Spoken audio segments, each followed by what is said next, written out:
জাতীয় নাগরিক পার্টি নিবন্ধন পাবে কি পাবে না, জনগণ জাতীয় নাগরিক পার্টির সঙ্গে আছে কি নাই, সে বিষয় নিয়ে অনেকে অনেক ধরনের কটাক্ষ করেছে। কিন্তু আমরা কিন্তু দিন শেষে দেখিয়ে দিয়েছি যে বাংলাদেশের জনগণ জাতীয় নাগরিক পার্টির সঙ্গে আছে এবং বাংলাদেশের জনগণ জাতীয় নাগরিক পার্টিকে সামনের নির্বাচনে যে সমর্থন ব্যক্ত করবে তার মধ্য দিয়ে এনসিপি সামনের নির্বাচনে একটা মিরাকল ঘটাবে ইনশাআল্লাহ।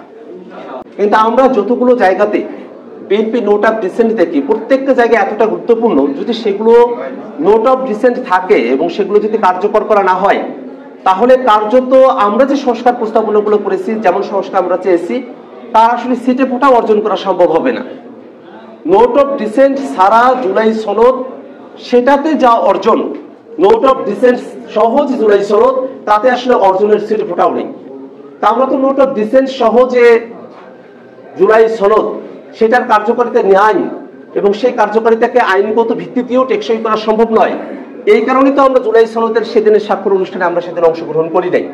আমরা তো বারবার এই কথাটা বলেছি যে যদি জুলাই সনদের আইনি ভিত্তিটা ঠিকভাবে দেওয়া হয়, যদি যে সনদের মাধ্যমে বাংলাদেশ রাষ্ট্রটাকে নতুন করে গড়ার প্রতিশ্রুতি দেওয়া হচ্ছে, তার আদেশটা যদি সঠিকভাবে জারি করা হয়, গণভোটের প্রশ্নটা যদি সঠিকভাবে প্রেজেন্টেড হয় এবং সামনের সংসদকে যদি দ্বিত্ব ক্ষমতা দিয়ে, গাঠনিক ক্ষমতা দিয়ে যদি সংবিধানের সাথে সম্পর্কিত বিষয়গুলোকে টেকসইভাবে নতুন সংবিধান অন্তর্ভুক্ত করা হয়, তাহলে পরে বাংলাদেশের মানুষের যে আকাঙ্ক্ষার জায়গাটি ছিল সেটাকে বাস্তবায়ন করা যাবে, নতুবা বাস্তবায়ন করা যাবে না।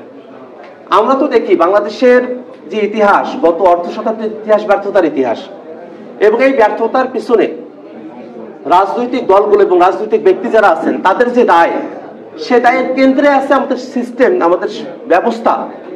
সেটা কখনোই এটা সঠিক ছিল না, কখনোই এটা গণতান্ত্রিক ছিল না। তো ৭৫-এর পরে যে বাংলাদেশটা নতুন ভাবে গড়ার আমাদের সুযোগটা এসেছিল, সেটাও আমরা অর্জন করতে পারি নাই।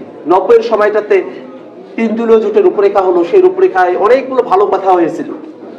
কিন্তু আমরা কি দেখেছি যে ৩ দলের রূপরেখার ভিত্তিতে ৯০-তে সরকার গঠন বা সরকার পরিবর্তনের সময়কালে তত্ত্বাবধায়ক সরকারের রূপরেখা আসলো, আর অনেকগুলো পরিকল্পনা আসলো। এই দলগুলো কিন্তু যৌথভাবে হোক আর এককভাবে হোক ৯০ পরবর্তী সময় তারা বাংলাদেশের ক্ষমতা তারা পরিচালনা করেছে, দেশ তারা চালিয়েছে, শাসন করেছে। কিন্তু তারা ৯০ যে কমিটমেন্ট, সেখান থেকে তারা দূরে সরে এসেছে। ৯০-এর কমিটমেন্টের মধ্যে তারা থাকে না।